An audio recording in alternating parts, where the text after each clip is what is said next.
Stephen నెట్ఫ్లిక్స్లో తెలుగులో కూడా స్ట్రీమ్ అవుతుంది. ఇదొక సైకో కిల్లర్కి సంబంధించిన మూవీ. ఇంకా మూవీ చూసాక నాకెలా అనిపించిందంటే ఓకే పర్లేదు బాగానే ఉంది. ఈ మూవీలో స్టోరీ కొత్తదేం కాదు, కానీ స్క్రీన్ ప్లే బాగుంటుంది. మెయిన్గా క్లైమాక్స్ మాత్రం చాలా బాగుంది. Hello welcome to my channel nomadic cinema. కథ ఏంటంటే స్టీఫెన్ 9 మంది అమ్మాయిలు చంపేస్తాడు. తర్వాత తనే పోలీసులకి సరెండర్ అవుతాడు. ఇంకో పక్క సైకియాట్రిస్ట్ సీమ స్టీఫెన్ నుంచి కొన్ని నిజాలు తెలుసుకుంటది. అసలు స్టీఫెన్ ఎందుకు అలా సైకోగా మారాడు, చివరికి ఏమైంది అనేది సినిమాలో చూడాలి.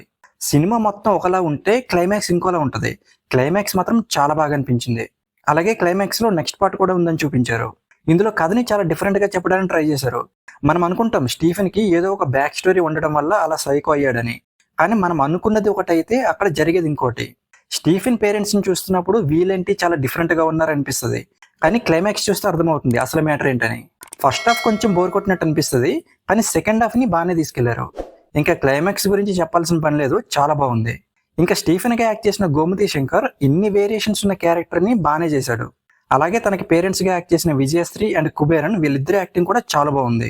ఇంకా డైరెక్టర్ మిథున్ ఒక రొటీన్ స్టోరీనే తీసుకున్నారు, కానీ దాన్ని కొంచెం డిఫరెంట్ గా చెప్పడానికి ట్రై చేశారు.